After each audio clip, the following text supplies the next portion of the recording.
Got to record class today.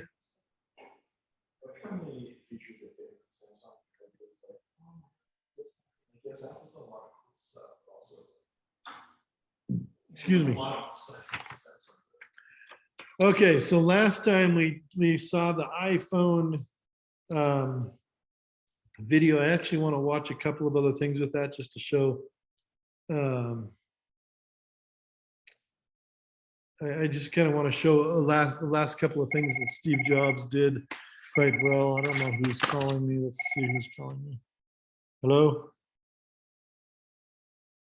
Hello, you have been contacted by the cancel. Yeah, well, I don't know who you are, but okay. So anyway, I do want to go back to that really quick because I want to show what Steve Jobs did after the part that we watched, because they did get a little bit more complex with it. Let's see if we can show some of this. So the first thing that they did, and I did talk about this, is they did demonstrate it. So let's go to that part. Thank you. Okay. What are you, 12? You've been using the same stink stick since high school. It's time to turn your arm. Okay, so let's go into mail. Second, third. We have Google Maps. so you can Maps, see, satellite images, directions, and traffic.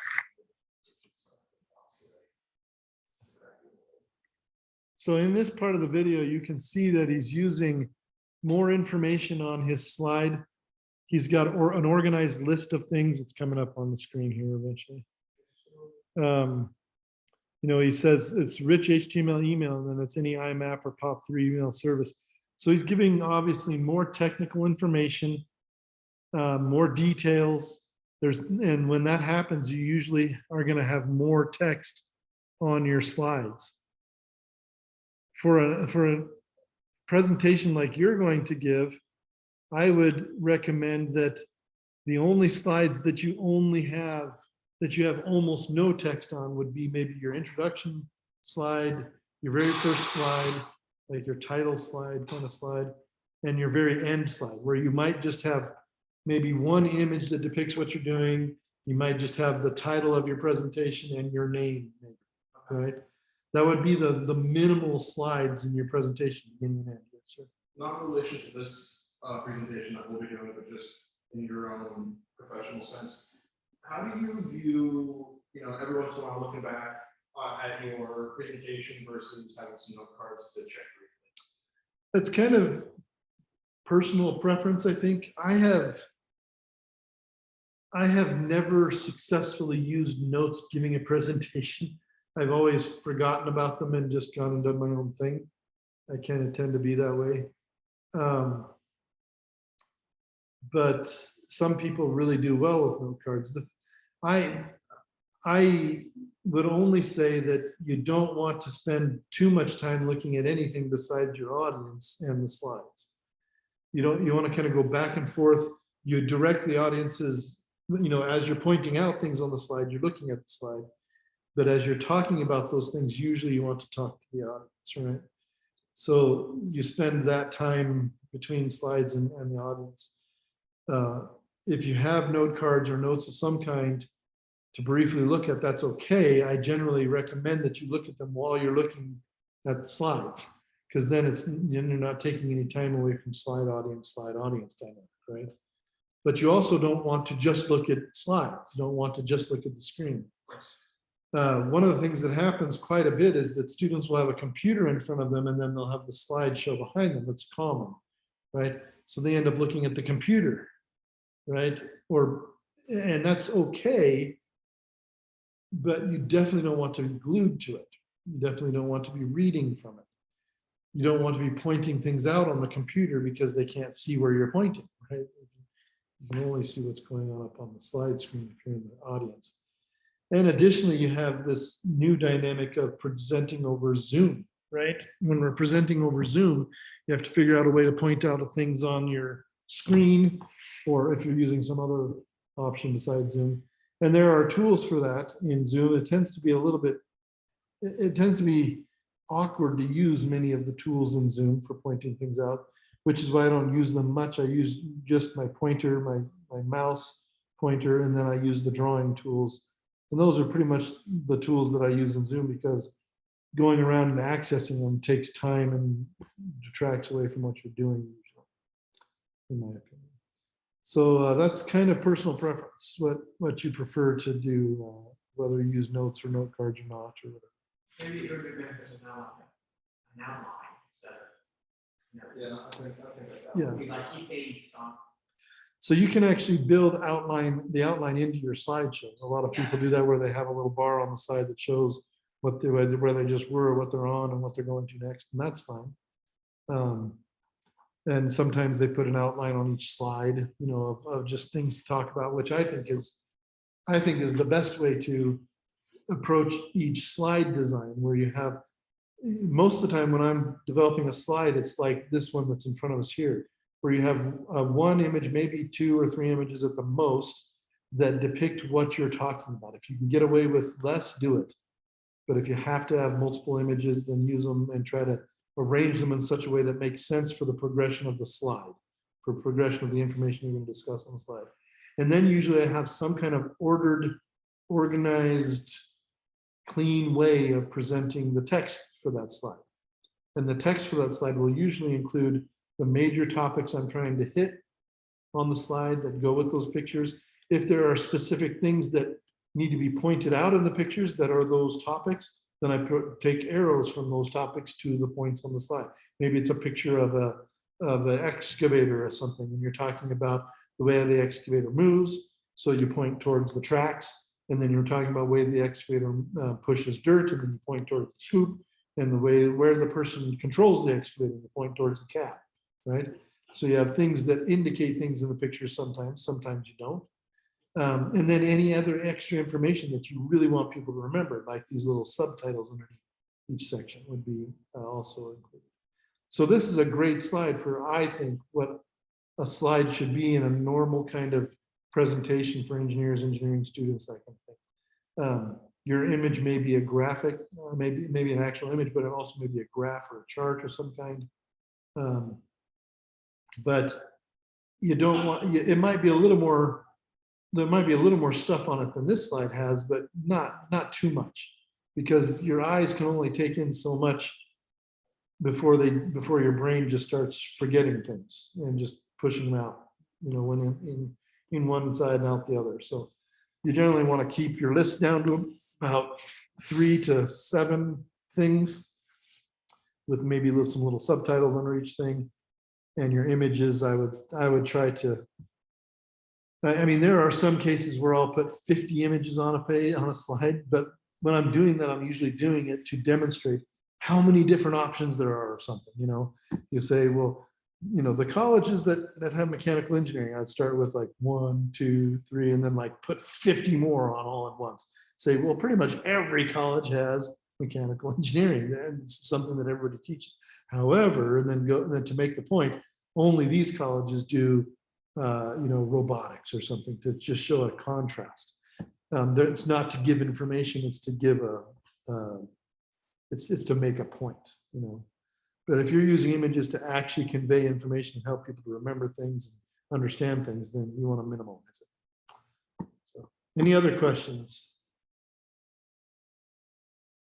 Okay, so that's the slide.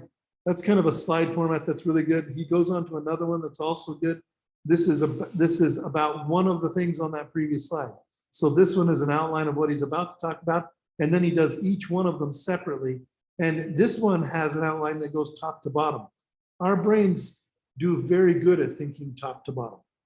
That's how we naturally think, actually, is top to bottom. Why we read left to right, I don't know. We should read like the Chinese movie. But then he actually switches the format to left to right. And the reason for this is because he's got fewer things to talk about. And so he's doing 2 left to right columns, but within each column, it's still top to bottom, because that's a better way for our brains to work. So he's got a left to right thing going, but it's still top to bottom within each column, right? So very useful. Less information makes it easier. Notice that he's definitely using imagery that is now, I mean, back then, these icons were not known to the world. Now they're known to the entire world. You could leave the text completely off that slide right there, wherever it is. There somewhere. Anyway, you could leave the text completely off this slide that has the little envelope and the little compass and the little map and the little stats thing. And everybody knows what that means because frankly, they chose their images so well for their icons that it just clicked in people's brains. They did so much research on this for example, if you take the map icon, and I can't get this to actually follow widgets. that. There we go. Running. So this map one, for example, Google Maps and MapQuest were very young at this time. People had used them, but not a lot. But you notice this icon actually doesn't look that different from a paper map. If you open up an old paper map, it looks very similar. Even though this has a lot going on it, everybody knows what this emblem is, right? Everybody knows what streets and highways look like on a map. And so it just really took off from there. Now this one is really only known to iOS users and Mac users. And if you go to anywhere else, it's a very different symbol. And so this is why it's kind of confusing when you go from one phone to another. It depends on which web browser they're using now. But we kind of narrowed it down to only a couple. There's like Google Chrome and there's Firefox. And does anybody use anything else? And Apple still pushing Safari? No, not really. I mean, they use it on their iOS, but most people go to a third-party one like Firefox or something. I mean, yeah, there's a lot of things about Safari that just don't work online. I think mostly because Apple tries to keep things so consistent, but nothing about the internet is consistent. You have to have something that's very pliable to go online, and Apple's never really embraced that in their philosophy. Although I think they've embraced it now because they just don't push Safari and they just say get Firefox or Yeah, Chrome or also, something. I think the reason why a lot of people choose not to use Safari, even though they've used iOS their whole life, is because the interface of Safari is so different from other browsers. Because you can still notice similarities between Firefox and Chrome and Edge. You have the top bar at the top. You have Yeah, and they've even actually the bottom changed. icon. And they've actually even changed Safari to look more like it. It actually looks very much like Google Chrome, but they don't necessarily push it. When Safari came out, it was Google obviously, it wasn't, I don't know when Firefox came out, there was Yahoo too, there was. Firefox is I'm better. missing one. Like, Yeah, so like they tried to get into that market, it's just like, actually, that's not actually how it worked. Safari is actually an offshoot of another web browser. So they actually bought a web browser and used it. And see, the big software issue when it came to web browsers is Microsoft's idea of web browser was really not very forward-looking. When they built Internet Explorer, they didn't build anything. It's actually just the operating system. Windows Explorer and Internet Explorer are the exact same program. They just had a different title. So Windows Explorer is how you navigate through Windows. Internet Explorer is the same program. It's not any different. Instead of putting an address for the place on the hard drive, you just put an internet address instead, and it takes you to the internet. And it's actually a huge security issue because if you can get on the internet, you can break into a Windows computer, no problem. And that's why Windows computers have so many problems with malware and bugs and viruses and everything else, because their operating system is a web browser. And that was done on purpose. Bill Gates designed it on purpose that way, because his vision for the future was that there would be one computer in the world, or maybe a few computers in every city, and everybody would just log on to it and use it through the internet. That was his idea when he came up with Windows. So he designed his operating system to be a big web browser, essentially. That's bad for security because that means your computer is always connected to the internet. Apple never had that intention. They thought that the world would be a bunch of different computers, everybody had their own, and you just kind of did what you did. And if you wanted to communicate with another computer, you did it somehow, right? Through some external thing.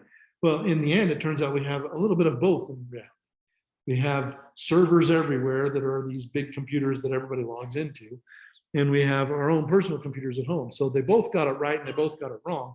And unfortunately, nothing really works the way it could possibly, right? So anyway, that's an engineering mess, right? It's poor communication, it's poor teamwork. Of course, Apple and Microsoft weren't really a team after Bill Gates stopped working for Apple.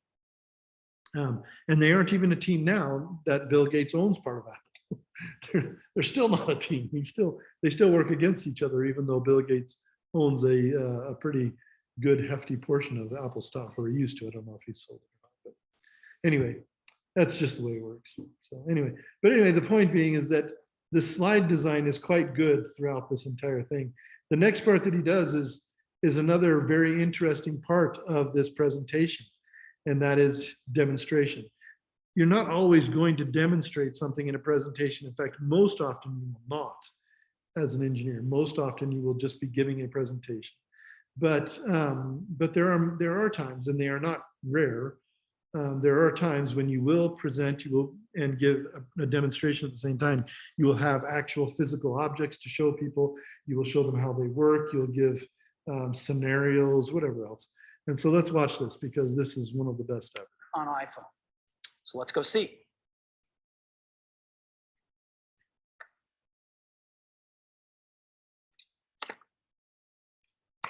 So let's go into Mail. Second icon from the left on the bottom there. I just touch it with my finger and boom, I'm there.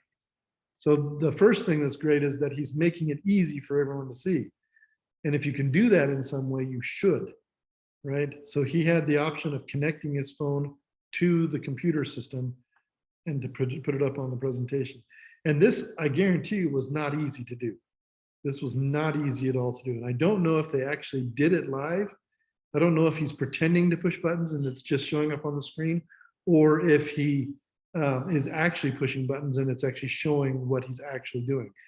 It wouldn't surprise me either way.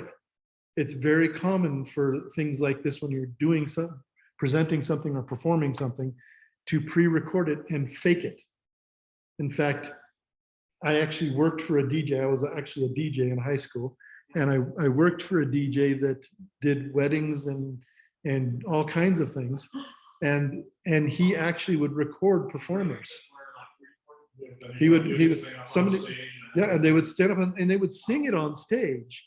They would do the singing and everything on stage, but it removed from them the worry of having to make sure everything went perfect in the performance. They just performed it in a studio, and that's not uncommon. That's not even uncommon in concerts that you go to. It's actually pretty common. It's harder to make it sound real and live, but they do it still. Because it's very difficult to make a live performance sound great, and it's really difficult for performers to perform night in and night out and sound great. Their voices just give way. So it's actually, I mean, performers have been caught doing this. They get railed for it, but they're like, why? I performed it. I'm the one that actually recorded it. It's not like I didn't give you the recording. You didn't really come to hear the music anyway. You came to drink beer and smoke weed and be with your friends party. I'm just teasing. I know, I'm just teasing. I've been to my fair share of concerts where people were so wasted they had no idea what was going on. The week before school started, and some guy offered me like the end of a month. I said like one thing to him. But okay, first of all, you're smoking weed at a concert, good for you, buddy. I'm not gonna. You're offering me like next to nothing on the line. It's just like, what am I supposed to do with this? Even if I did smoke weed. I just chew it and spit it out. I don't know. Yeah. Yeah, I'll take some weed and burn out my brain cells like everyone else. Why not? Contribute to the decline of the human intelligence. So sure, large man right up against me. Good times at concerts.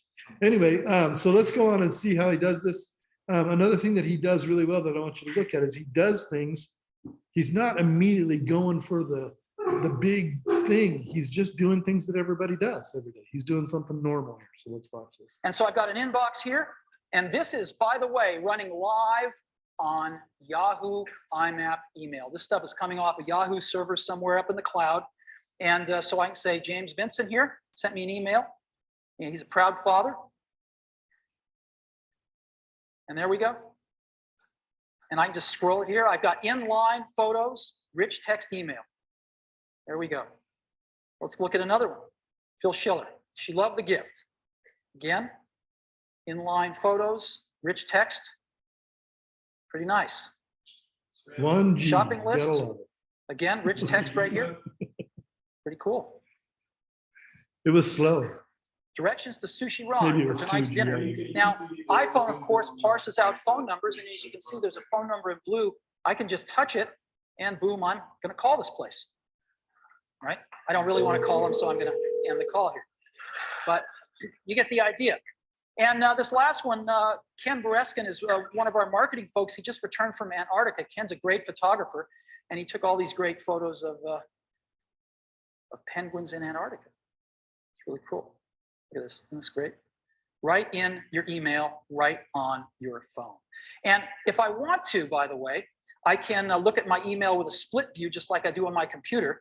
And so I can select something here and just look at it down here if I want to peruse my messages real fast and just find that one message I was looking for. But I actually like the full screen view. And of course, we have a standard inbox and drafts and sent, you know, and all sorts of folders you can put things in as well. So it's real email, just like you're used to on your computer, right here on your phone. It's extraordinary. And again, free IMAP email from Yahoo. Load in, rather than apple.com here, a little more universal site. I'm going to load in the New York Times. It's kind of a slow site because it's got a lot of images, but here we are loading it. We're loading it over Wi-Fi right now. And rather than just give you a WAP version of the New York Times, rather than give you this wrapped version all around, we're showing you the whole New York Times website. And there it is. And guess what I can do? I can just put this into landscape mode, and there it is right there. And I can scroll here if I want. Scroll up and down here. Boom. Still loading it in. There we go. That was actually a bigger deal Or I when he can made skip it right there. Yeah, going to landscape mode, because that was the first phone that ever did that as well. And it did it automatically because it had an accelerometer in it. There were phones that you could turn the screen, you could rotate the screen, but you had to push a button to do it. Right, so this was the first phone that had that accelerometer, and immediately they came out with games that used the accelerometer. The very first one was like a ball rolling on a like a ledge or like this thing, and you had to keep the ball on the ledge by doing it back. And people would play that forever. You'd see everybody going like this in the classroom. It was pretty funny. But he's demonstrating these things by doing them. So yes. So in the initial, you just mentioned it came stuff in the initial presentation here, did he ever, or the business guy or the software guy that you brought up, did they ever go into like the App Store and like how Yes. whether or not they wanted people to develop apps for it on the Yes. phone? Yes, they did. And that was, so this first half of this was mostly low technical stuff. But then they got in, when he started passing it off to his other people, which he did, there were several of these people, they got more and more into app development, the stores, the different interfaces that you could use to do these things. And they were, pretty much most of the world tuned out after that point, and all the app designers got all, they're salivating and started cheering and all the stuff when nobody knew what they were cheering about, except them.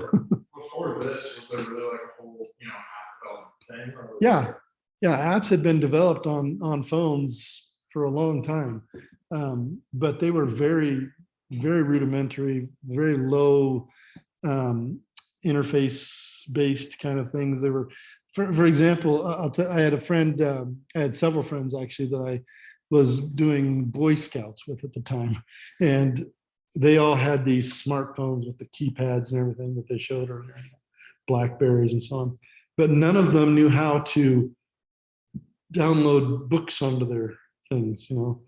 And so one night we were out camping with the Boy Scouts, and we were all sitting around the campfire talking about smartphones, and they all couldn't figure it out. And I said, okay, I can tell you what you need to do. You need to go to this website, you need to download this application, and you need to do this, that, and the other. And I taught them all how to do it, because it was not an easy process. It was just a mess, and nobody had really an app store anywhere. It was just, this company wrote this thing for this phone or for this device. And at the time, I actually had what was called a Palm, what was it called? A Palm device or Palm something? There was a company called Palm that made a little touch screen device, and it wasn't a phone or anything else. It was just for taking notes, keeping a schedule, and you could load books and music onto it. And so I used it very much like an iPod, essentially. I had a bunch of music loaded onto it, and a bunch of books loaded onto it. I had a bunch of pictures of my kids loaded onto it and stuff like that. And it couldn't really do anything else. I mean, you couldn't access the internet directly, but you could connect it to your computer and put things onto it from the internet. So I had a bunch of books and pictures and stuff. And it was like my little device that I kept track of my life with and listened to when I was on the bus on the way to school every day. But anyway, every device had to have essentially a different app written for it. And it was just a company, you'd go to this company that wrote, you know, electronic book apps, and you'd go and see if they wrote one for your phone. And if they did, you'd either buy it or download it for free if they had it for free, and then you'd start using it. So it was very different. And so and that brings us back to this presentation, because he really is showing, he does show them the app store where you can go and find these apps that are designed for the phone. And the reason that they created the app store, of course, was to control the content going into the phone. They wanted to make sure that it was stable, wanted to make sure that it was legal. They wanted to do all these things to protect it. And that's, again, that's always been Apple's thing. Apple's thing is about quality control over anything. And that limits you for sure, because when you control things, you're limiting things for sure, right? And then that actually gave room in the market for Google to come in. And Google took the exact opposite approach. They said, we're going to make it pretty much open. Yeah, open to anything. Yep. But I mean, the downside to that is that when you have everything open, the stability goes down, right? And Google's operating system has always been less stable for that reason. I think what they do is that they verify the app. They do verify them, but it's still open enough that you don't necessarily have to actually go through their store. So you can still put apps on that are not verified. Yeah. APKs downloaded for the internet. Yeah, I mean, there's just stuff like that. No. Every app that you install Has to go through the Yeah. app store. That's correct. That's So for app developers, right? it does for a lot of reasons, but it also is really good for Apple because their operating system is extremely secure. Yeah. Yeah, and you can't break into iOS. It just can't be done. The FBI can't do it. NSA can't do it. They've tried. It's that secure. It's that stable. And that's really that's the trade-off. The trade-off for stability and security is that you have to control what goes in, and you have to limit what goes in. You can't just let anything be written for it. And then the downside to that is that you don't get the variety, you don't get the innovation that you could get without limiting it, right? And the downside of that side, of course, is security and stability. And that's just a choice. That's a choice that you make if you want to go wild and just try all kinds of new things, which is a good thing for innovation in engineering. But you have to put up with a lot of mistakes. You have to put up with a lot of error. You have to put up with a lot of instability. That's part of creativity is instability, right? Apple's never really been about hugely about creativity. They've been more about stability. That's always what they've been about. So, which is funny because usually it's people try to portray it the other way around. They say, well, the Apple is for artistic people. So you see people who are artistic using an Apple. I'm like, if you really want to be artistic, you should be using Linux because then you can do anything you want. There's no limitations. You can literally build your operating system custom. You could have an operating system that's called Pink Bananas. and you could build it yourself and have it do whatever you want it to do. That's, true artistic creativity, but that's neither here nor there. But it's just kind of funny the way things are perceived in the world today. Both sides are necessary, right? In the world that we live in, we need the freedom of expression to be creative, but we also need control on that, because if you're constantly creating, you're never developing, because development and creativity are not even close to the same things. Development is a very conservative thing. You develop things, you make them work, you make them stable, you manufacture them, you distribute them. That is a very stable world kind of thing. Creativity is, oh, I'm going to try something new. Oh, well, I tried it. Now I'm going to try something new. Oh, well, I tried that. I'm going to try something new. They never slow down enough to develop anything and to make something work, make it stable, to make it useful, right? You do need creativity to come up with that. You do. You definitely do. Though these two things are both necessary. They play off each other, right? And it's just funny because, to me, it's funny because we misunderstand these things a lot, right? These things are so misunderstood. We think of as anybody who's doing something we call artsy as creative, right? We think of anybody that's doing this as creative, as the creative process. But is that really creative? Is it creative if you're making the same kind of music that's been made for the past 20 years or the past 10 years? No, if you're making the kind of music that has no name, that nobody can classify, that's creative, right? That nobody like, what the heck is that? I don't know what it is, but I'm kind of interested in it. That's creative. But and it's rare. Creativity is true creativity is probably less than 1% of our entire culture. We have very few truly creative things going on. The rest is maintaining, developing, expanding, producing, that kind of thing. Yes. It's anything that is innovative, creative, by default. No. or there's a difference No, in innovation and creativity. they're related for sure, but innovation is often just a tweak on something. It's something that's clever, but clever is not necessarily always creative. Right? So where do you personally draw that line to? I don't- I don't think there is a line. I think there's a spectrum, just like everything else, right? Everything in nature is not a line. It's not black and white. It's a spectrum. So there are things that are extremely creative and things that are partially creative and partially this and partially that.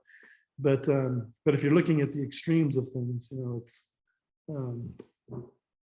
it's a pretty small percentage of people that are truly creative, and it's actually a pretty small percentage of people that are truly just productive, right? But we need everything. We need everything in between. Without truly productive people, we don't eat. But without creative people, we don't feed the world, right? So we need something in between where we can do both, where we can eat, but also everyone can. So anyway, lots of things. You can see here that they do more of these, demonstrations throughout here. Let's see here. But they also, here's a guy that's presenting that's obviously not a Steve Jobs presenter, right? He's got note cards and he literally just read off of them. It was, he did speak to the audience a little bit, but he was not nearly the presenter that Steve Jobs was. But I believe he is the guy. I think he's talking about the relationship between AT&T and Singular, because Apple was pairing with specific companies that to provide things with this when they started, which turned out to be a very smart idea, because that's one thing that Apple has a lot of experience with that many companies don't take into account is failure. Apple has learned from their failures, and they've had plenty of them, because they were very creative at the beginning, so creative that they actually created themselves almost to death. And so they learned from that, and they realized we need to have something stable when we create. And so that's why they created the App Store. That's why they created relationships with specific partners so that they can control things, so that when things come out on the market, they would be stable and they wouldn't flop because they failed for some reason they didn't predict. So they went with specific companies to give them specific things so that they could control it, so that this thing would succeed. And so many smartphone companies failed right after Apple because they didn't take those things into account. They just said, well, we're just going to open up to anybody. And then, you know, their phone worked on this network, but didn't work on that network, and wouldn't even just mess. So that's all part of the process of engineering and part of the process of creating in general and producing things in general. All these things are part of the process, and it's not easy. It's a very complex thing. So anyway, let's go ahead and finish at that point, finish with this presentation at that point. I want to answer any other questions that you have about the presentation that you're putting together about one of your engineering fields and how you're going to put that, how you're going to design that presentation. So what questions do you have?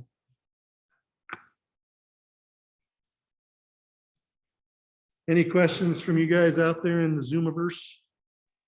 No, No questions about your presentation? I don't believe so. Okay. You said we're gonna start Tuesday or Wednesday and Friday, correct? That's right. So on Wednesday, when you come back, you should be prepared to present. Your presentation should be completed. You should be dressed to present. For those of you out there in the Zoomiverse, you will present by sharing your screen with us. And we will present by sharing our screen with you. And also, we have one person who will not be able to attend class to present, so he will record his presentation and then I will play it. So probably I will play that recording last. We're having a little bit trouble getting communication back and forth, so it may have to wait till the last day of presentation, which means the rest of you have to be ready to present on Wednesday, for sure. Don't assume that you might be chosen last, or don't plan on being chosen last. If I choose you and you're not ready, you will lose points significantly, at least 1 grade's worth of points. If you come to if you come on Wednesday and I pick on you and you say, well, I'm not ready, that means you go from an A to a B immediately, or a B to a C immediately, whatever you get after that. Most of my students do quite well on their presentations. I do not grade harshly on the first one, although I usually give a lot of feedback, so it seems like I'm being harsh. But I'm usually pretty easygoing on the first one, and we will do others so that you will be able to improve your presentation skills from the feedback I give you on the first one. You will also each give feedback to at least 2 of your fellow presenters. So besides you, there will be 4 other presenters, and you will have to give feedback for 2 of them. And the way that is done is by going to the presentation. If you go to the presentation link in Introduction to Engineering, this engineering field presentation link, and you open this and you go ahead and look at the questions. The first question is upload your final draft of your presentation. So that needs to be uploaded. And then question 2 is you don't do anything with question 2. But question 3, you do. And I think there's a question 4 as well. Yeah, so question 3 and question 4, you're going to put the name of your presenter in this box, their topic for presentation in this box, and then you're going to give them a 1 out of 10 points on 2, 3, 4, 5, 1, 2, 3, 4, 5 different things. You're going to give them between 1 and 10 points, 1 being poor, 10 being excellent. And then you're going to give them specific feedback for each one of those things. And you have to do this for 2 people. There's two, question 3 and question 4. So you have to choose 2 to do it for, and then you do it. You do this, you fill out this form while they're giving their presentation. So there's subject. So was the presentation informative? Did it have a clear focus? Was it well researched? So that's something you have to kind of think about while you're giving while they're giving their presentation. And what I'll usually do is I'll listen to them for a little bit and start giving them scores on these, depending on what things I hear. But then if they improve something as they go along, I'll improve their score. Or if they do worse as they go along, I'll let their score go down a little bit, but I'll just kind of move it, change it a little bit as we go. And then I give the feedback.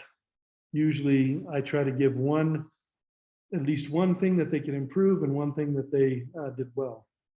But you can do it however you please. So there's the subject, there's the organization and clarity, was it easy to follow, clear introduction, clear conclusion, maybe even an outline somewhere. Preparation, did the speaker rehearsed, were they in control of the sequence, pacing, flow of the presentation? And that has a lot to do with what we talked about while we were listening to Steve Jobs on the other presenter. Do you speak clearly? Do you are addressing the audience? Are you making eye contact? Are you pointing things out of importance in your visual stuff? Are you leaving time for people to just sit and think sometimes, right? You don't have to be talking constantly. And certainly at the end of a slide, you should at least have a pause while you're changing slides, right? That's always a good way to leave a little bit of white space. Use of notes, dressing appropriately, sensitivity to the audience, maintaining eye contact, time to take notes. Some of these things overlap a little bit. Preparation and sensitivity to the audience are sometimes overlap a little bit, but try to address the things that are written in here. Change of pace and pitch, so on and so forth. Visual aids, speaker use, effective use of hand lights, images, graphics, slide schemes, writing large enough. This would be also color schemes would be in here. Visual aids enhance the understanding or retention of information. So there's things to read through before they start the presentation. It's also a good guide on how to give your own presentation, right? If you think about all these things while you're practicing, and I would recommend practicing, think about these things and maybe even practice in front of somebody. I highly recommend that as well. It's sometimes a little embarrassing, a little awkward, but you're going to get better feedback that way, I think. So you can do that. Often it's a good idea to record yourself giving your presentation, and then you can give yourself your own feedback. You can watch yourself do it, give yourself feedback. It's also good for timing. Giving a presentation out loud and running through the slides and explaining things really gives you a feel for how long the presentation actually is. Most students try to write their presentations for about 10 minutes and end up giving a presentation that's less than 5. Okay, so that's the general rule. That's generally what happens with my students. They try for 10, they end up with 3 or 4, and I'm expecting it to be at least 5, and I'd hope to be around 10 minutes, no more than 15. Okay. And that's usually the format for engineering presentations at conferences and such. It's usually around 10 minutes. Sometimes it's 11 or 12 that they limit you at. And when you get to that limit, they literally will cut you off. They will tell you to stop talking and cut you off, because they always allow a 5 or 6 minute discussion period for questions and everything else. And then they have a couple of minutes to switch over to the next speaker, and they don't want to fall behind, right? So this is pretty normal, a normal length presentation for engineering and science and there are other types of presentations that you may be asked to give. Usually if you're invited to give a presentation, it's usually between a half an hour to 2 hours, depending on the format and the forum. You've probably all heard TED Talks. TED Talks are usually about 20 minutes. So that would be on the low end of an invited talk, when somebody invites you to speak at something. And the high end is usually 2 hours, possibly 3, but I've rarely ever been to something that long. But 2 hours I've been to more than once. So just so you know kind of what you're getting into with giving presentations in engineering, that can happen. Usually that happens to the very ambitious engineers, the ones that want to be team leaders and want to start companies and end up getting all kinds of awards and things. And that's fine. And I think there's nothing wrong with being that kind of an engineer. We need those kinds of engineers. They're often the ones that kind of push push engineering into new frontiers, and that's great. Most engineers end up being engineers that design things and make things, produce things. And that's fine too. There's nothing wrong with either one. They also tend to be the lower strung engineers. The ones that are on the front of everything are usually high strung people that are always kind of wild and crazy kind of things. The people who get things done, that accomplish things every day are probably the most common type of engineer, and they're make up a good 80% of all engineers, maybe even more. And they're generally a little bit happier people. They don't have blood pressure issues. Not, they're the kind of people who can meet a deadline and can work hard every day and get things done. And they have a fair amount of innovation in them, but they're not trying to necessarily change the world or go to Mars or something. So, yes. How do you avoid becoming one of those engineers? Well, you're going to become one of them. So how do you avoid becoming one of the ones that's high blood pressure? No, one of the ones that. One of the ones that's doing everyday thing and getting That's things done? doing anything pretty much. You don't really avoid becoming one of those. You generally are doing the things to become a kind of a leader of engineering. And that's difficult. It's more something that you're born into rather than you try to become. Usually people that are like that all the time in anything that they do. They're the kind of people that are, skipping out of school early because they're just too smart and finished school early, or they just left because they were bored of it. They're just like, I want to do something new.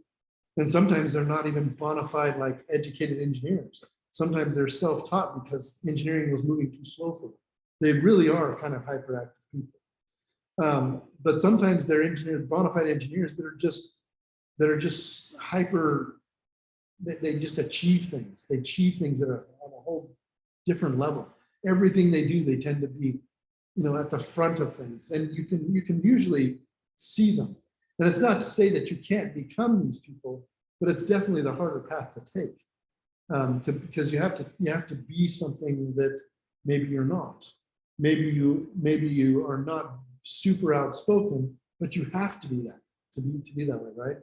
If you're not the one that speaks up in every conversation and takes over and your opinion is always right, then you're probably not going to be like Elon Musk, because he's always right, right? And it's not that he always says things that are right, but he thinks he's right every time he says something, right? He just has that way about him. And it seems like he's always been that way.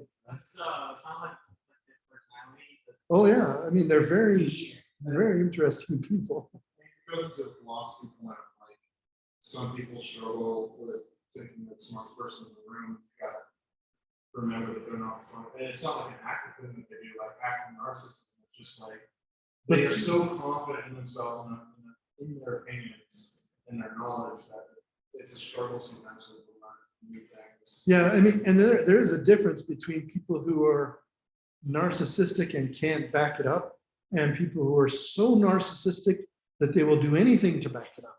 yes. And I think that's what Elon Musk is. Elon Musk really is a narcissist, there's no question about it. But he's so narcissistic that everything that he does ends up backing it up. He ends up backing it up by his very nature. But there are some people that are just arrogant because they're arrogant. They've been taught to be arrogant, or they've been brought up arrogant. And that's not necessarily the same thing. They think they're right, but they're not doing anything about it. They're not changing anything about themselves or others around them. I don't know. That's a difficult question.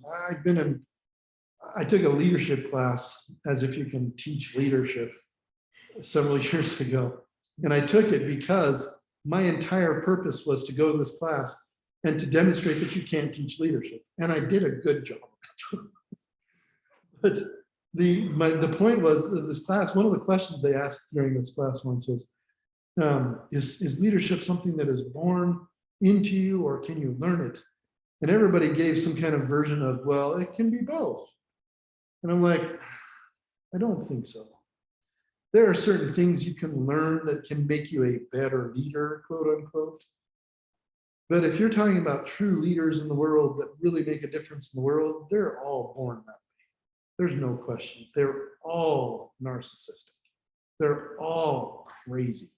They're all, they can't focus on they can't focus on one thing for a long time because they're ready to do the next thing, right? They've got so many things going through their head and they're ready to do the next thing. Once they've got one thing going, they let it go and let somebody else take care of it. And they go on to the next thing. People say, well, that's something you can learn. That's what we call delegation. It's not even delegation with them. They just leave it behind and somebody picks it up because it's worthwhile, because they did something that was so amazingly worthwhile. And then some things people try to pick them up thinking, well, Elon Musk, everything he does turns to gold, but then it just turns to crap because it was a bad idea. And leaders are always willing to try bad ideas. You know, they're not afraid of anything. That's part of the narcissism. They have no fear of these things, right? So it's weird. I mean, how do we define, how do we say it? I don't know. Can you possibly learn to be a leader? Can you do things to be a leader? Sure, I mean, possibly, I don't know. It's hard to say. I'm not one of those people. I had to learn to become somebody who speaks all the time. So I wasn't naturally this way when I was a kid. But as a teacher, I've learned this over the years. And I've become somebody who now can carry on a conversation about nothing for hours. So it's hard to say. That's a good question. I'm not sure if I'm not sure if I have an answer for it, but you know, I've certainly seen people that have I think developed leadership skills, but can you go to the extreme with it? I don't know. And the other way too, you know, can you develop organizational skills, for example? Because organizational skills are kind of the antithesis of leadership skills. Well, I'm terrible at organizing things, obviously, but it doesn't make me a great leader. I'm not a great leader, but I'm a terrible organizer too. I'm kind of like the worst of both worlds. But I've learned some organizational skills. So yeah, certainly you can learn one way or the other. I don't know that I have an answer, but it's a good question. It's a good thing to think about because you always want to change. You know, improvement is always about change. And so changing things is good. Anyway, so if there are no more questions, we're done for today. We will see you guys on Wednesday and we will do presentations. So if you have any questions for me about presentations in the meantime, make sure you send me a note or call me or come in and talk or whatever else. And we will see you on Wednesday. So I got two questions. Yeah. Both kind of out of class. Okay. One, when we in physics, when we go and answer those questions, say I get something wrong. I know what we clarified before that like, you get stuff wrong a bunch of times, still get points. Can you go in and see this guy got like this question wrong like 20 times? And then like, you know. Yes. I can see every answer that you've put in. I can see how much time you spent on the questions Okay. and everything else. And in fact, it's limited. I think you can only go in and try a question 7 times or something like It's that. definitely limited. Like, Yeah. I don't think it's limited. I know there's a limited number of like 3 questions that you can get. I don't know, and I know it's limited in the same question. If you keep answering it, like you don't get that full 1 point. if you Yeah. change your answer. But if you change the format of the question or whatever, you get the full The point. same question, it goes down, say it's like a multiple choice or something, I click the wrong one, I get it wrong, I click the next one, I only get 0.75. I can keep doing that until I get down to like, you know, 0 or something like that, unless I do obviously do a new question. and stuff like Yeah. that. I was just thinking that because I was going through some of the physics problems and like, I was just spamming certain answers. This is working. It should work, and then I realized like, wow, I was just so far. Yeah, the whole idea of having a new version of the question is new to this system. And I wasn't really aware of it until I had already been making the homework problem, the homework assignments, putting them all together. And so I didn't really do anything with it. I decided to just leave it as is. But as the semester goes along, I may change that. I may change my mind about that. We'll see. But since it's new to this, I've never used the system like that before. So I wasn't sure how I wanted to do it. I think in the future, I will probably change it so that you can have a limited number of trying a new type, a new version, and a limited number. And then every time you try it, no matter what, it will take off points, I think. But I'm not sure still what I'm thinking for that. So it's an interesting question because there, like when I'm seeing it from my side, I see I have a bunch of different options to choose from for programming a question, and so a different combination creates a whole different paradigm for the question. If you're limiting this, but not limiting that, or limiting both, or, points off for this, but not points off for that. And, I'm still not really sure how I want to do that. So And that's just one of those questions that was having to do with vectors and something with the magnitude of it and the direction of it. yeah, And I figured out maybe direction, like properly, if they wanted you to have like a 2 pi, depending on where it was on the circle. And yeah. I was so confident, I'm like, okay, so I know this is you're supposed to have 2 pi, that's only if it's in the fourth quadrant. And then I was like, oh yeah, it took me like several retries to get that right. It just made me look really stupid. Well, no, it made you look like you were figuring things out, which is the whole point of these things, right? And so the whole point of these things is to, if you make a mistake, it helps you to figure out what you did wrong, hopefully. So, and redoing the problems, I think that the number one reason that I use these online systems is because, well, at first when I started using them because I was grading every night for hours and hours to give my students all this feedback so they could learn, and then they were just throwing it in their backpack and never looking at it. And I'm like, that's a waste of time. I'm not going to do that anymore. I'm tired of grading. I was staying up to like 1 a.m. every night.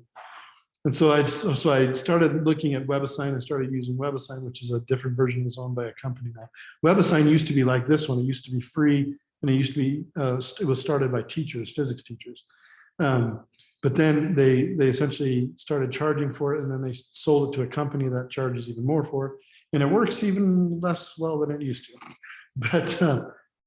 But I started doing that. But after I'd done it for a while, I realized the students, not only did the students try to get the right answer, but they were like addicted to that green check mark. It was like, I have to keep doing it until I get the green check mark. This is making me angry. Until I'd never seen students try and try and try on their homework till they got it right.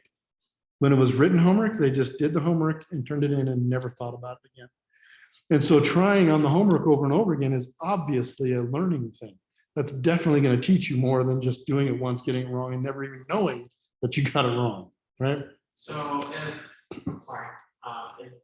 the point that you want students to try hard on their assignments and to actually want to have their answers right. So why punish those several tries instead of rewarding? So the reason for that is that and I don't, how much am I taking off?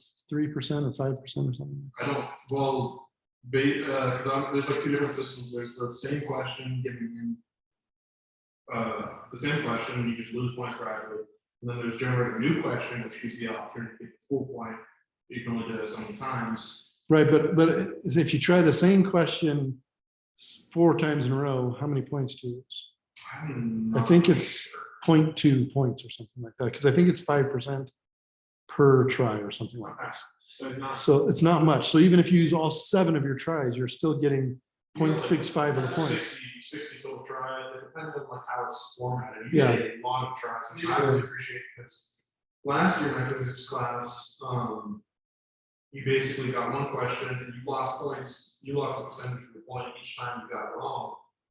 There weren't like these little side videos that you have on it, which basically tell you how to answer. Yeah, and that's the third thing that I started doing.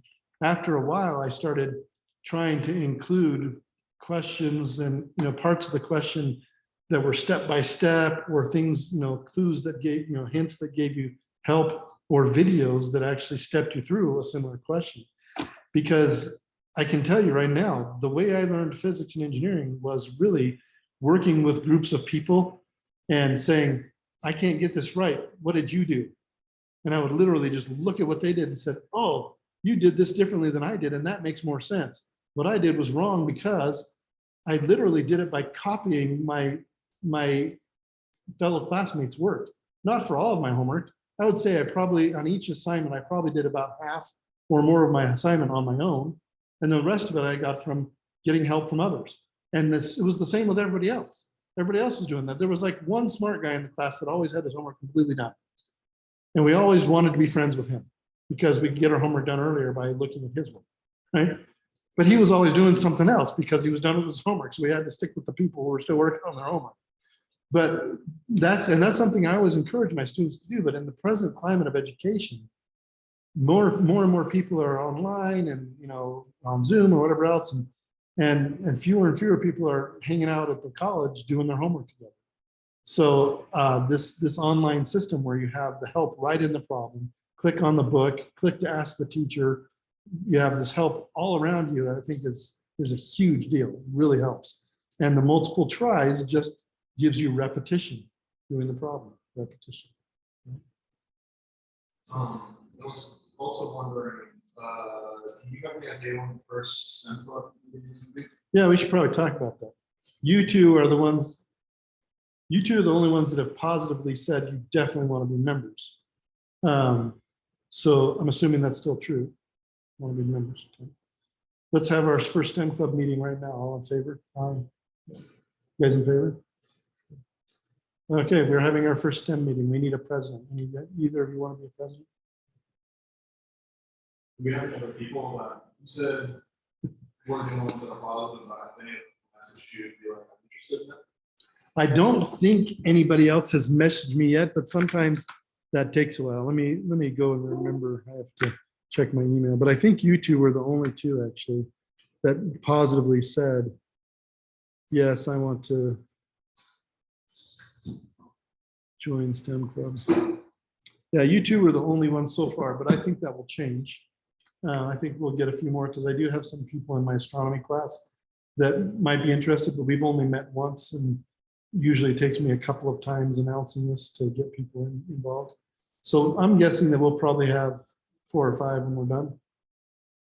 We've also started putting up some like posters and stuff around. It's We could. the only way I found out about it was by going and looking at their website specifically for activities and stuff, which, you know, I don't know how many students do that. So, yeah, and then that's really the problem. We've done many posters in the past, and we had 1 year where it made a difference. We had 1 year where we brought in a couple of people into the STEM club that way, but I really think it was because my son was in the club that year, and there was this cute girl that he worked with in the Success Center with tutors, and she and her friend were the ones that joined. So I think that's actually what happened. But anyway, that's really the only time I've ever had people in the STEM club outside of my physics classes and engineering classes. So I've just kind of stopped doing posters because I don't think that people are that interested. But that's fine. That's to me, I'd rather have people that are interested than people that are just here. But our club can be as small or as big as we want it to be. So it just has to have at least a student in it because you have to have at least one. And usually what will happen is as we get ready to go on a trip, like if we go to DC, for example, or we go to Lincoln or whatever, I will invite all of the engineering and physics students to go with us as club members if they want to. And we end up being able to use field trip money to go on that trip as well as any money we get from student activities. So it just improves our spending power. Sorry.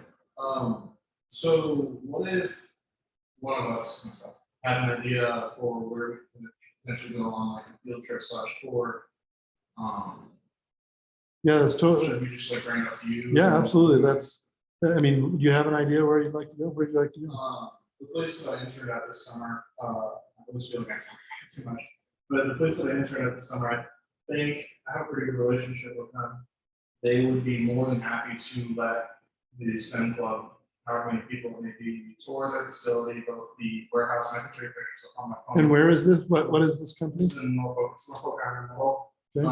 Both the warehouse and the inside. Inside, we like some business stuff. You could go through estimating program, which is where I want to see some more of the, you know, what engineers would actually be doing in a company like that. And you can see the warehouse, which is really, really cool because they've got all these laser cutters, press brakes, 2 big coil lines for leveling steel coil. And it could also be an opportunity for them to hire interns because they really badly need interns. Yeah, absolutely. That's the kind of thing. So we often, so UNL has a big undergraduate research conference in the spring every year, and we usually go to that. We usually travel up there, stay the night, go to the the university, see all the research being done. It's essentially it's a poster session where they all make posters of the research. You can go around and talk to the undergraduate students. It's actually undergraduates and graduate students in engineering and physical sciences. And you see some really cool research there. We tour the department. We'll take a tour of the engineering department. Any other department you might want to do any other tours you might want to do there. And then usually we try to tour something else while we're up there. So we've been to the Air and Space Museum. That's where we went last year. We've been to the zoo. We went on a back scenes tour of the zoo, which is kind of cool because they actually re-engineered the entire Omaha Zoo a few years ago, and they're continuing to finishing it still. But their zoo is really it's different than most zoos because their feeding system is automated and randomized. So kind of like animals eat in nature. Like in most zoos, they just dump a bunch of food somewhere and they dump it in the same place every day at the same time. So the animals just end up hanging out in one corner of their paddock. Like the elephants are always hanging out where the food is put all the time. They're not getting any exercise. They're not having to work or think for their food. So the animals are not healthy mentally or physically. What they did, they have like a sand pit in their elephant enclosure. And the sand pit has these little probes underneath it that bury food from underneath. They essentially inject food into the sand.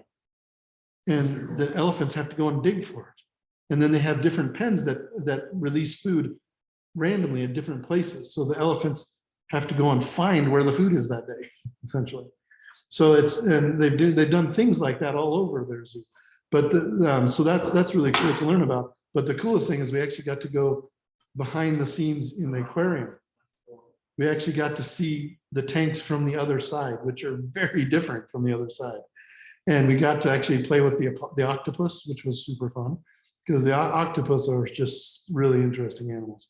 But we got to play with the octopus and we got to see them spawning jellyfish. They actually they were spawning a jellyfish the first time it ever been spawned in captivity. So that was fun. It was just this big tank of jellyfish spawn. But anyway, lots of cool things we got to see. And we got to see all the mechanical workings, how they keep the water clean and how they do everything behind the scenes. So that was really fun. But we've also done the nuclear power station, the Cooper Station down in Nebraska City, or not Nebraska City, but Brownsville or whatever it's called. So we've done a lot of different things like that on that side of the state. We toured a hybrid power plant that's only used when irrigation levels are high. So it was probably used quite a bit this summer. It's a hybrid plant because it can burn coal or natural gas. But because it can burn natural gas, they can turn it on quickly. So anyway, it's just we've done a lot of cool things like that, and that would fall right in that category, especially because they're doing internships. We actually had internships from our other tours as well. We had a student go on and work at the nuclear power plant and so on. I could show you some pictures too. It's like for a tour, it's definitely in line with, I think, what Central would want, and they would definitely extend it as far as. Absolutely. We also do a tour in McCook every year. Every year we have a camp. We have a thing called Inter-High Day, where high school students come to visit the college and they take tests to compete for scholarships. And I used to do it like everybody else did and had a test about physics and engineering, but I got bored of that. So I decided to have the students do a presentation. So they're here for an hour, for 2 hours, 3 hours. They're here for 3 hours, I think.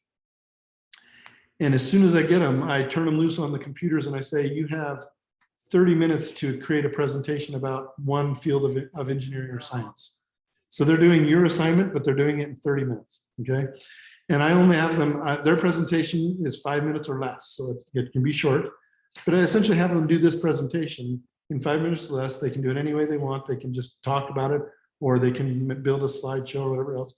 And then I have them give their presentations rapid fire, really quick. And usually their presentations are like 1.5 minutes, 2 minutes. So we crank them all out. And by the time we're done at the end of the second hour, we're all done and we're getting on a bus and we're going to tour. When we do it here in North Platte, we tour the research station right across the way because it's quick and easy. But when we're in McCook, we tour Valmont Industries factory. And they're the ones that make Valley irrigation pivots. You've seen those all over here, right? But their irrigation pivots facility down there is almost completely robotic. So it's really cool. Like they have these huge pipes coming in because each one of those sections is like a pipe that's like 80 feet long. And it's this big around, it's these huge pipes. And those pipes are coming in as metal, as sheet metal. And then it rolls off of this roll of sheet metal, and then it's formed into a pipe, and then it's welded. And then it's put onto a truck.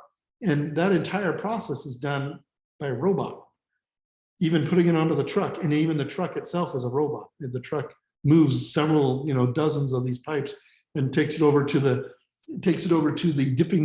dipping station, where a robot pulls these things off of the truck and then dips them into a huge vat of melted zinc, which is just super cool. I always want to bring something and dip it in there and coat it with zinc.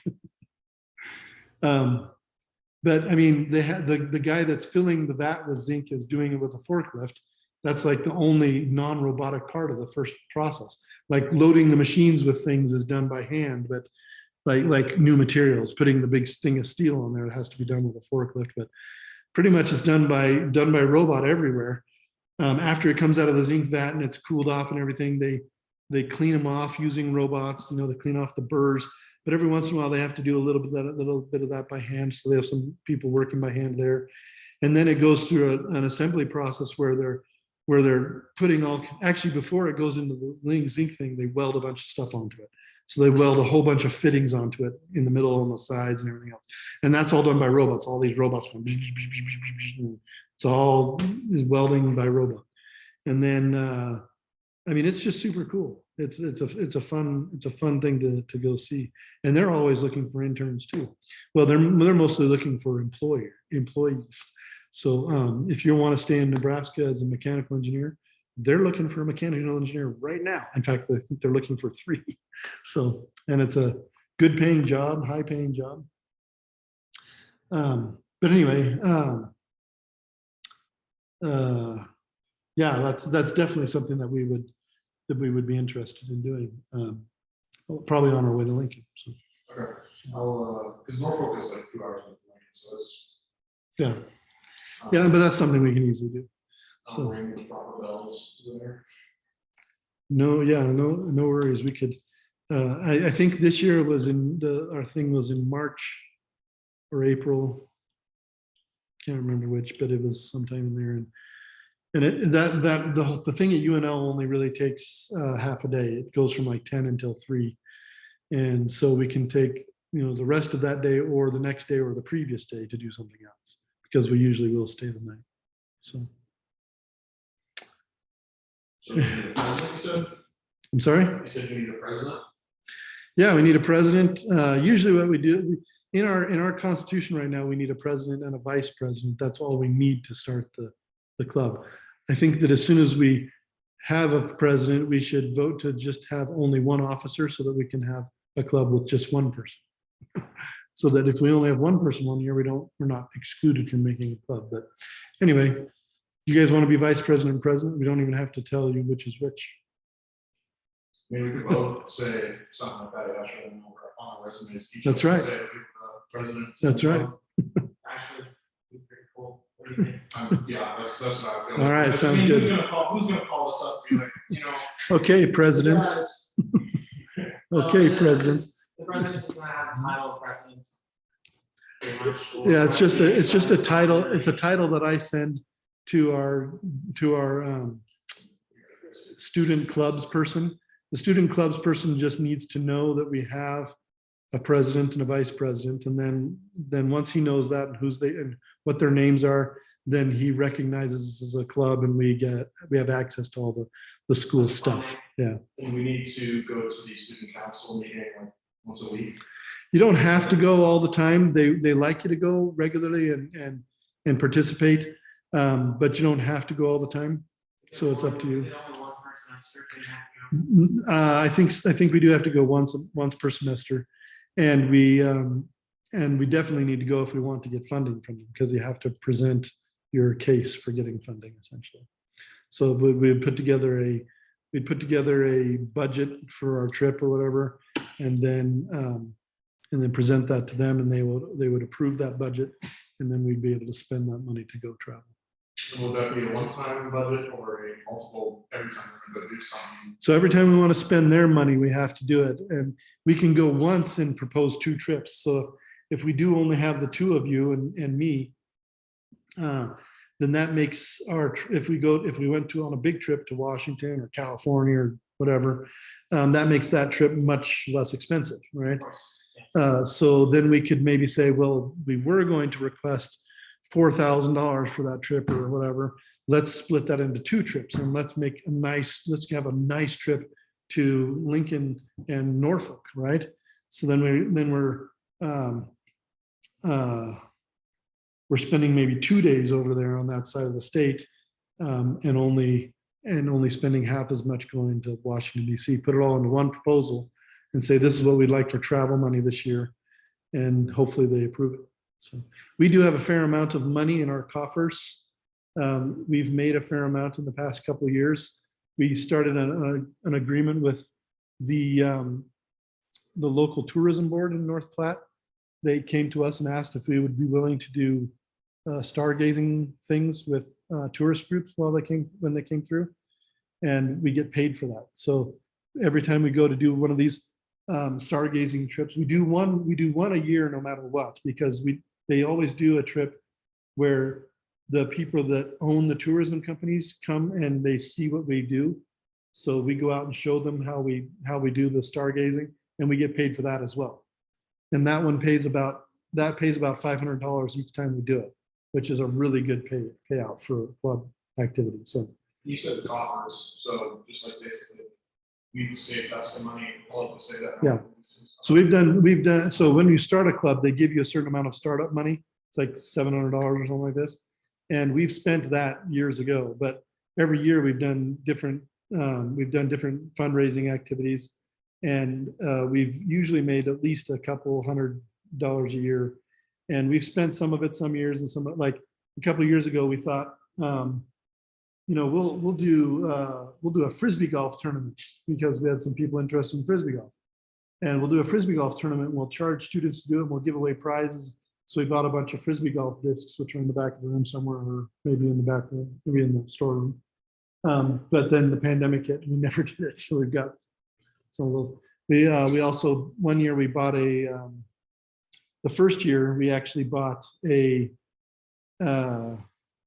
t-shirt printing machine so that we could print and put things onto t-shirts. But we never used that because of some other reason. Because we actually got the local t-shirt company here in town to print our t-shirts for free. So we ended up not using that machine. So we could probably even sell that if we wanted to or something. We have machines where we sell shirts instead, to make the value back on the machine. We actually have sold shirts to doing that. But since the company here in town will print them for free for us, not really for free, but we only pay for the t-shirt and they put the logo on for free.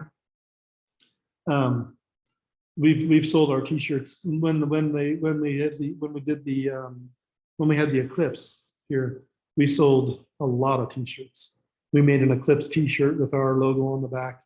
It had a picture of the eclipse in the diamond ring, when it's in the diamond ring phase. And then it said,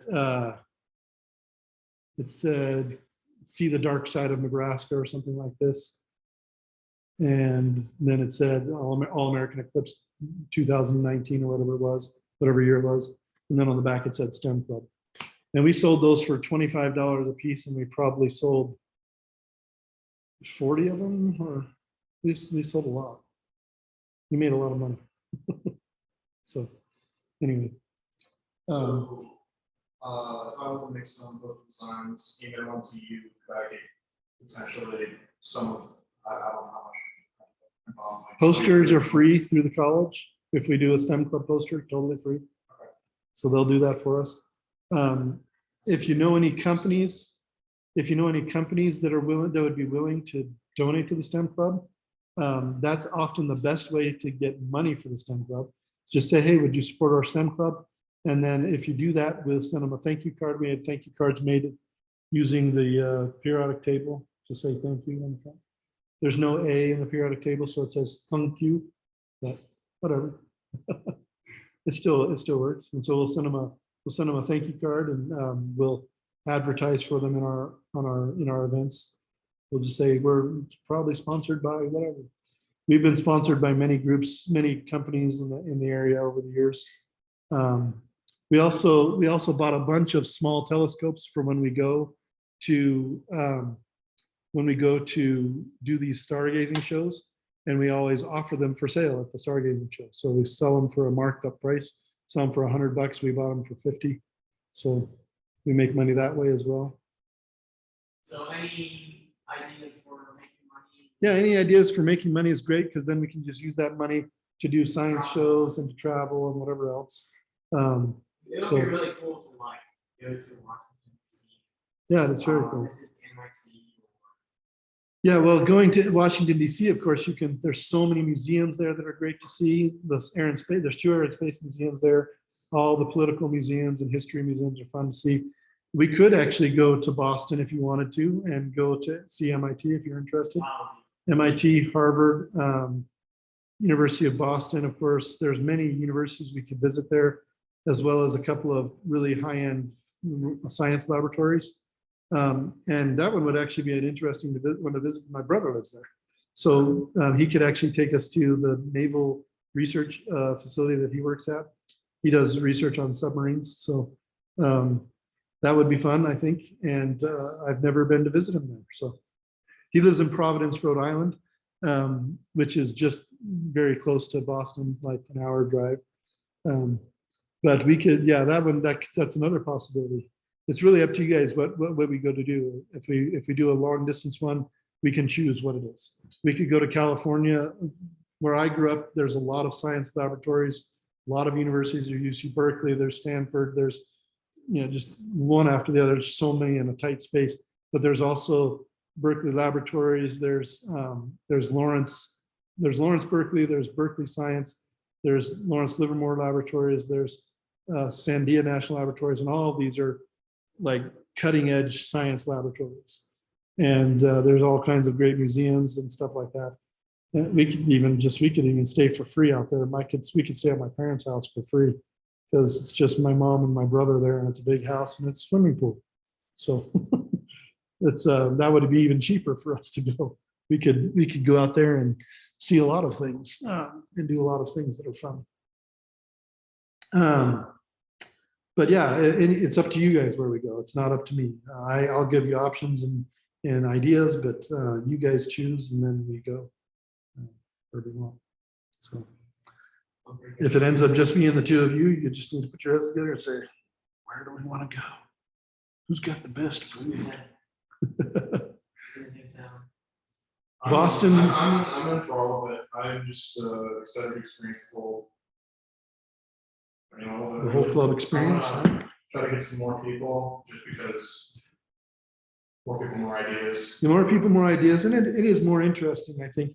I mean, we also will do some science shows. That's our main objective as the science club. Is we want to encourage people, especially young kids in the community, to get involved with science at an early age, so that we have more people in science as they grow up. And so usually I'll get 2 or 3 requests each semester, usually, to do science shows.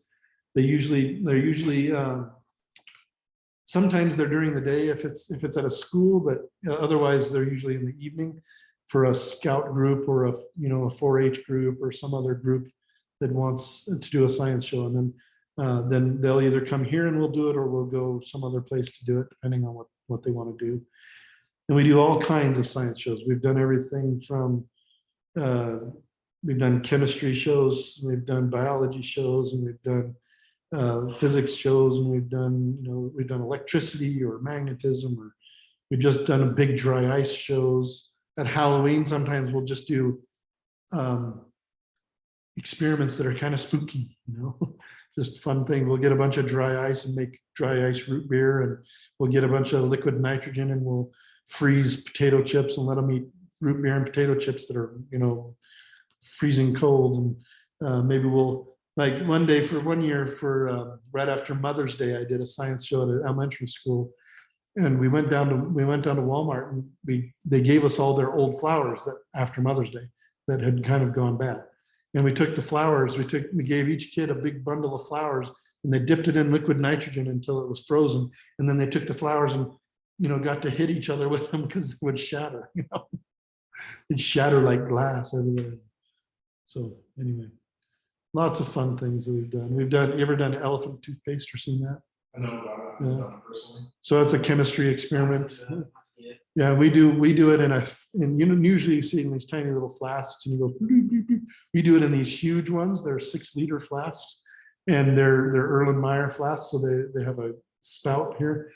And if you can get it done just right, we've actually launched that stuff 20, 30 feet in the air. We did a red, white, and blue one once for America. We had fun. The last time we did that, it kind of fizzled. One of them went a little bit high, but the others just kind of bubbled over. So we didn't get the mixture quite right. So anyway, yeah, lots of things that we can do, lots of things that we will probably end up doing. But another thing that I've considered doing for the STEM Club another thing that I've done that is kind of related to STEM Club, because I've had STEM Club members participate in it, is I've done a science camp in the summers every once in a while. And I know that you're local, but do you stay here over the summers? I probably won't be here. You probably won't be here. Okay. I will be. Really? Well, I've done several different camps over the years. It just depends on the camp each year. I think most of the interest that I've gotten has been junior high school age, but I think that we could get younger ages out too. But I've done robotics and I've done robotics. We did a CSI camp a couple of years ago where it was crime scene investigation. That one was cool because I actually found an FBI agent who came in and did some stuff with the kids, which was I actually had to calm him down a little bit. I'm like, he wanted to show all these pictures from a murder, He had a murder album. Like he had a picture album that was all murders. I was gonna ask the question, not gotta finish your job or like your job or something. He had the worst stories to tell. I'm like, you can't say that here. These kids are like 14. You can't talk about murder rate. 14, it's fine. Oh, you don't know what he was talking about. What? It made me uncomfortable what he was talking about. It was really bad. It was so bad. I don't even want to say it out loud, the things he was talking about. Something you would never hear on the news in America. You might hear it in South America, or you might hear it in Europe, because they're a little bit looser with what they show and talk about on the news internationally. But in America, you would have never heard the things he was talking about. Not even, you may want to leave the room because this is a little graphic. Not even that. You would never hear it. They wouldn't even show it in a movie. It was so bad. I'm like, you gotta be kidding me. You cannot show this in this class. And he's like, well, okay. But what he did for a living, is he worked as a CSI investigator, well, a crime scene investigator, but he worked primarily in the laboratory. And people, the people would go out and collect things from the scene, but you don't realize how much they collect from a murder scene.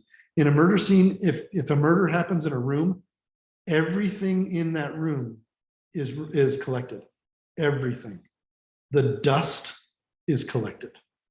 They literally vacuum up every particle of dust in the room, and it's collected and analyzed. And they collect anything that's, any object that's in the room is collected, and then they take fingerprints and they take fiber. They're looking for fibers that are stuck to things. They're looking for fluids that are stuck to things. Anything.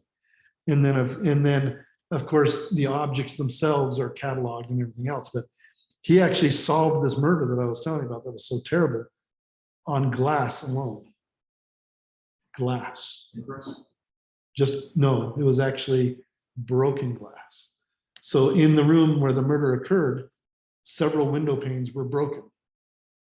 And it wasn't broken by the criminals. It was broken before they got there. But because they walked in the room with the broken glass, they got fragments of that broken glass in their shoes and on their pants. And we're not talking big fragments, we're talking microscopic fragments. But he was able to prove that they were in that room. And because every window is different, every window's glass is different, slightly different. And you can tell under a microscope. Unless two windows were made exactly at the same time in the exact same factory, at the exact same time of day, essentially, there's going to be enough difference that you can tell which rooms they were in. So he was able to say, oh, these four windows have these this is the window from the glass from these four windows, and they have all four of those glasses in their pants, in their shoes, and in their hair even. And he was able to track it to their car, because it's in their car as well. And he also tracked it to the scene where they deposited the bodies. So it was on the bodies as well. And so he was able to convict them on that alone. That was the evidence that convicted them. No eyewitnesses, no testimony, no nothing else. And that's actually really common. Because for example, eyewitnesses almost never is enough to convict somebody. Because there's like so many issues, like, you know. It's so easy. Memory, Yeah. all that stuff, And it's also just so easy to lie. Mhm. And you get two eyewitnesses that you know were eyewitnesses, and it's almost always different. Their points of view, the way they perceive the world, their own personal bias. There's so many things that screw it up. So eyewitnesses are like the worst way to convict a murderer, especially because with a murder, you must have all 12 people on the jury completely convinced. There can be no doubt. And if they show any doubt with any bit of testimony or evidence, then they're not going to convict. And so, but he was able to convict with just that glass. And I'm like, wow. And it's apparently not very uncommon. It's not uncommon to do that. So anyway, his specialty was glass. That was his big specialty. So what was so harsh about the murder? I really don't want to say it because I don't remember.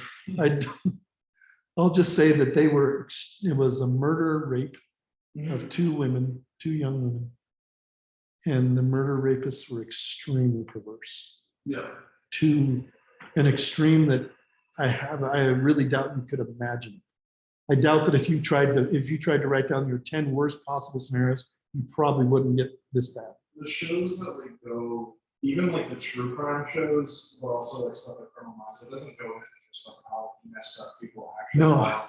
Because the truth is so much worse than the reality shows, yeah, humankind is so much more screwed up than we think they are. Hannibal Lecter doesn't hold a candle to these guys. Just eating people, that's not. Have a human being for lunch. That's easy sauce compared to what these guys did. It's so bad, so bad. Ugh. I still just, whenever I think of it, I'm like, I don't think so. I couldn't sleep that night. It was so bad. And I'm not easily fazed. I mean, I don't like watching horror movies or violent things because I just think it's pointless. And I'm like, it just disgusts me. But I'm like, this was so bad that like it hurt me emotionally. Did you check the correct details? No, I have no idea. Did you not feel- I know that it happened north of here, kind of in the Panhandle region, maybe, and maybe 30 years ago or 20 years ago or something like that. That's all I know. But I actually have another friend who's also an FBI agent. This guy that came, he's moved out since he's gone on, moved to Florida and retired. I have another friend who's an FBI agent too. So if I ever do a CSI one again, I'm gonna hopefully tap that resource and get some. We had a lot of fun. I have a bunch of evidence bags actually. I gave each kid like simulated evidence in an evidence bag, and they had to actually sort out crimes. They had 2 different crimes they had to sort out. So I didn't make them collect the evidence, which I would have done if I'd had more time and more knowledge on the subject. I think it would have been cool to create a crime scene and have them actually collect the evidence and then analyze the evidence. But they had to analyze hair evidence, fiber evidence, blood evidence. What class was this for? So this was a STEM camp that I did. It was a science camp that I did. So they just came, it was a week-long thing where they came in every day and we did this every day for a week, which was fun. Yeah. We did robotics once where we gave them a robot kit, and they had to build different robots and make it work and program it. And they had little competitions and stuff like that. And then we did one on astronomy where we but I did the astronomy one before I really had any telescopes. And so we studied planets and stars and everything together. And then I had them build a scale model of the solar system in North Platte. So the sun was 2 meters in diameter, and it was over at the research farm. It was near the research farm. And Mercury, Mars, Earth, no, Mercury, Venus, Earth, and Mars were all on campus here. Jupiter was at the end of the road down here. And they were all to scale. So the Earth was 2 meters and the sun was 2 meters and Earth was this big, right? And Jupiter was like this big, it was like basketball size. And they were painted and everything.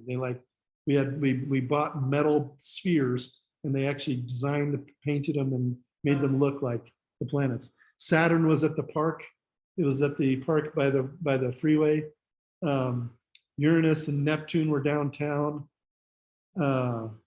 And Pluto was at the river, and it was the size of the head of a pin, essentially. And they actually built these things and they put them out there and they put signs next to them, and we advertised it the whole town to go out and take a tour of the solar system, which was kind of cool. We left it up for like 2 months until our sun started falling apart because it got rained on. The sun was made of foam covered with paper mache. So it didn't last very long, but everything else lasted much longer. And I still have some of them. Somebody stole our Jupiter and our Saturn. Yeah, somebody stole our planets. Well, those were like on the side of the road. One was at a park and one was at the end of the road here. So we've tried to put them in places where people wouldn't steal them, but we also wanted to make them available. So that was another science camp I did. And so I've done lots of different ones. I didn't do one this year, but I think this year what I'd like to do, and you guys can participate if you're interested. But my church and many other churches in town do like a trunk or treat where they have trick or treat in the parking lot of their church, and kids can go around and collect candy. So everybody brings their cars, opens their trunk, and usually there's some kind of food element involved, like a bake-off or something. And I think ours is having a bake-off this year, but I think I would like to go to it and make root beer using dry ice, and because kids love that, because it's it's a big pot and it's boiling over with smoke going everywhere. It's fun to drink.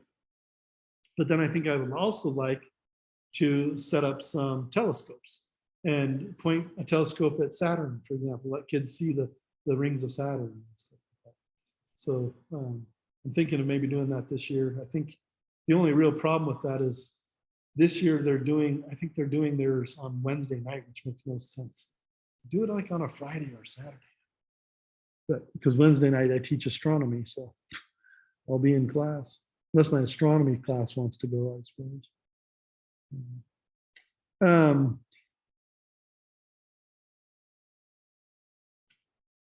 Okay, so I'm going to go ahead. I'm just going to pick you randomly between you. So I'm going to be president, vice president. I'll send that off to Brian Obert so he knows. Yeah, But, so we're all clear. you're both president. You're both president. Both presidents. What I don't know, I don't know. Oh, yeah, you don't have to explain it. Someone else may just see STEM Club president. Yeah. So, When you should get an email from him eventually that says something, I don't know what, but it'll probably tell you when the next Senate meeting is, student Senate meeting is. And we should go to the next one with a plan to present our trip, so that we should make that plan and decide where we want to go. So if you guys want to talk about that in the interim.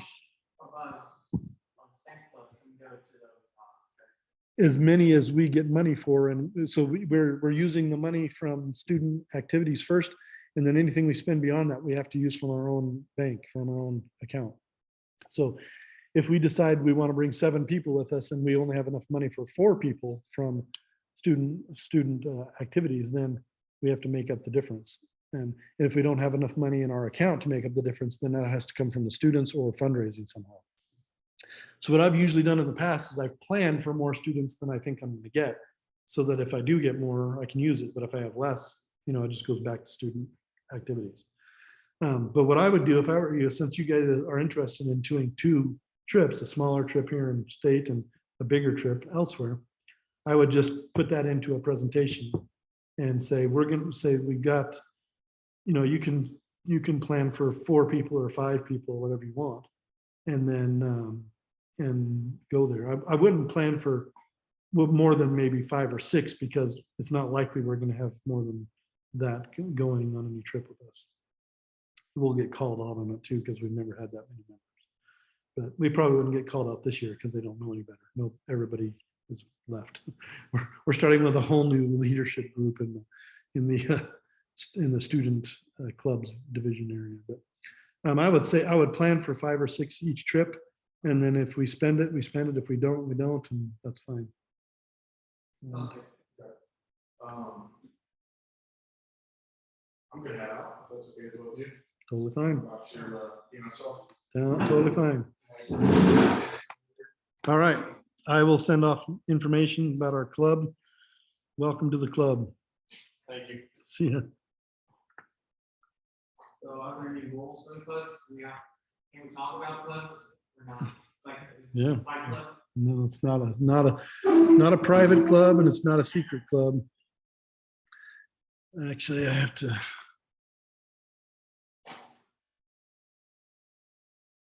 Yeah, microwave.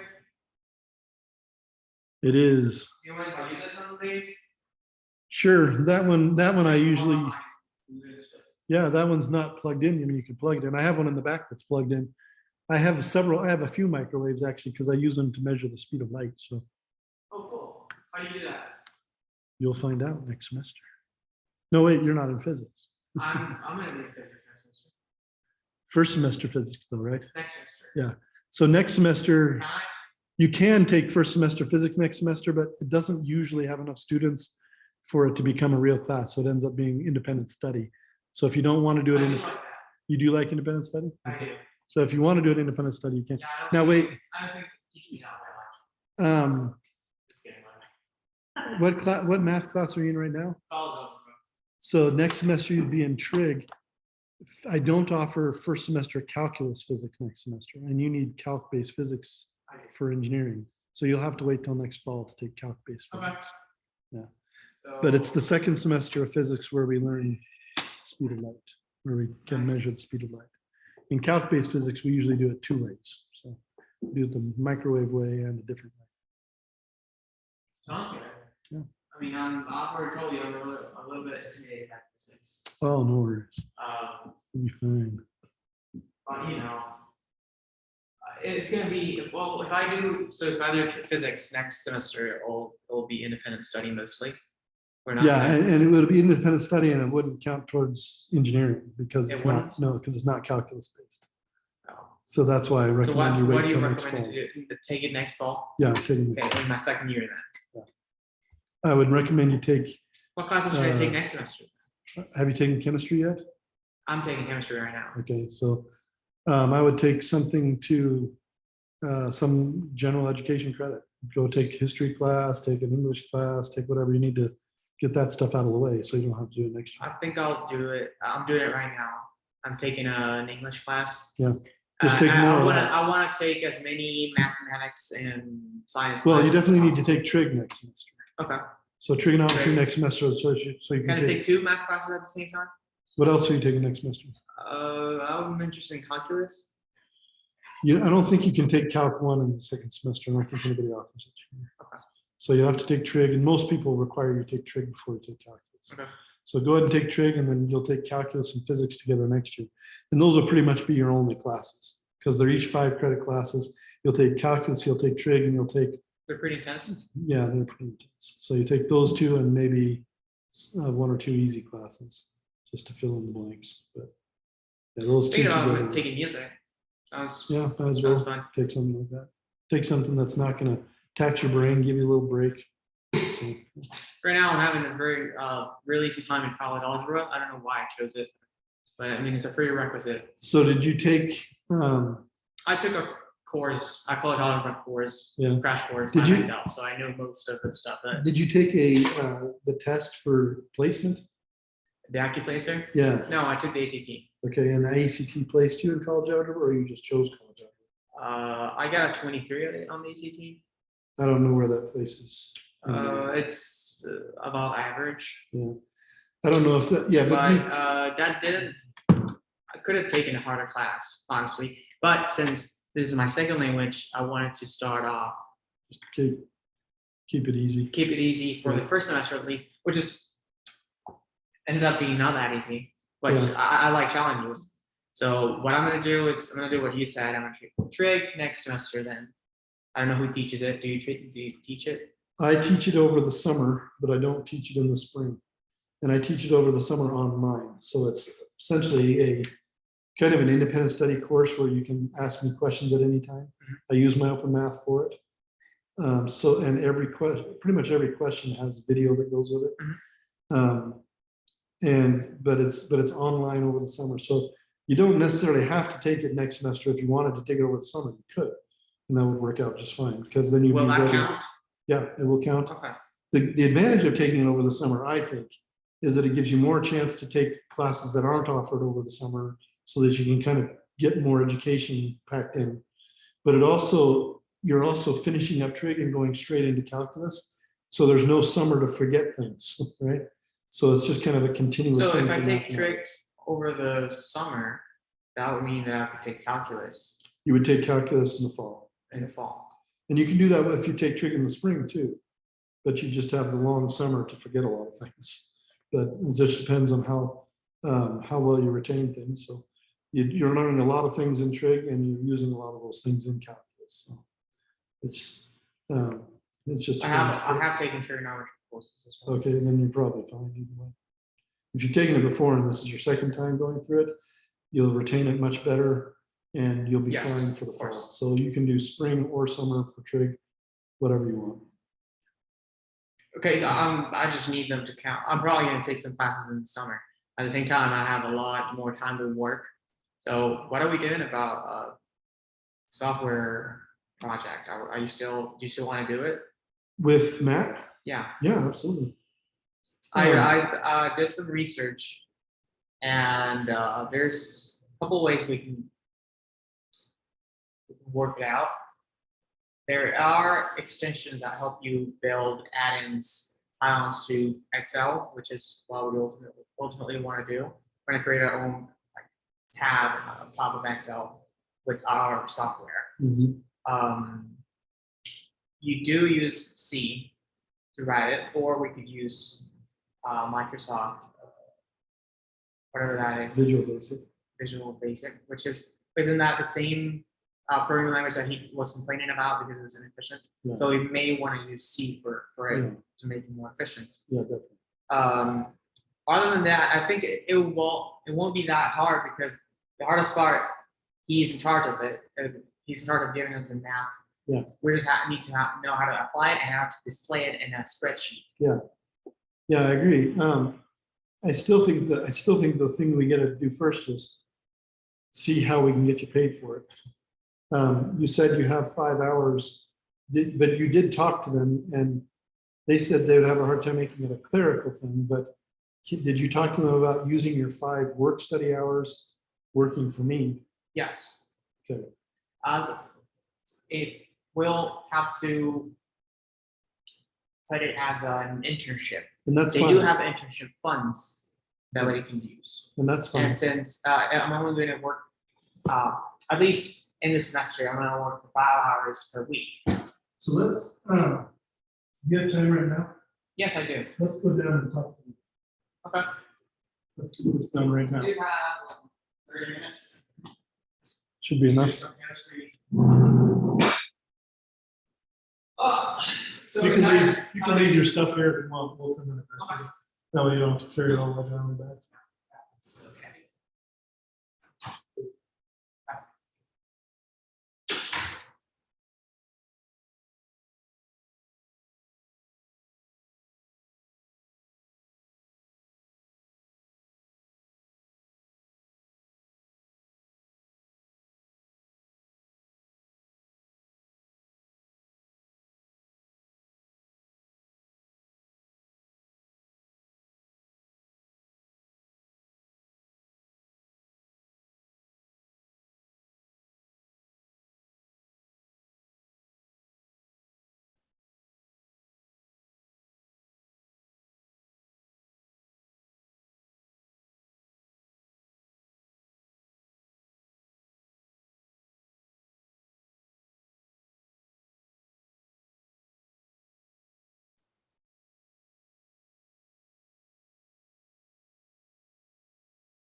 key card, open these doors so that you can come and work here if you want. Okay. That's totally up to you. So let me Yeah, send this. sounds to you. good. Shelby. Shelby, Shelby Hills. yep. Subject Huang. How do you spell your last name? ZANGUITU.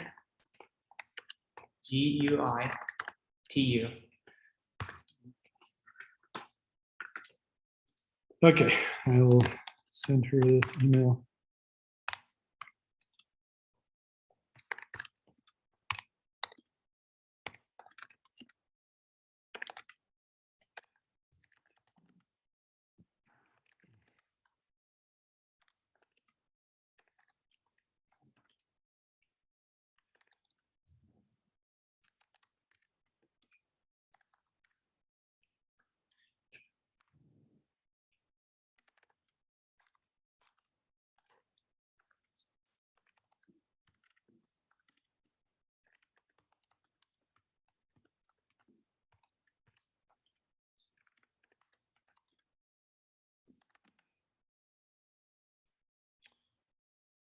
Would also be cool if I was able to work full time in the summer, 40 hours.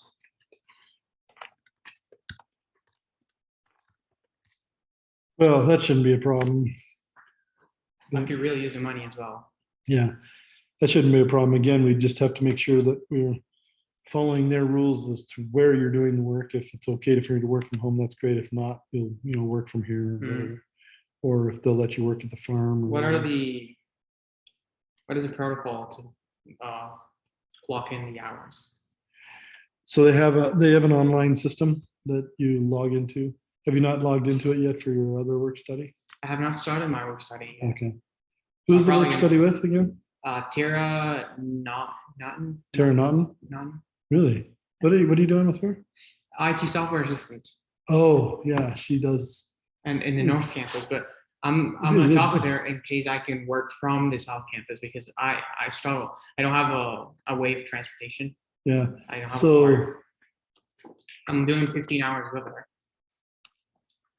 to help. yeah. So anyway, yeah. They're that's- actually trying to implement a new database, I think. I forgot the name of it. It had a name. I totally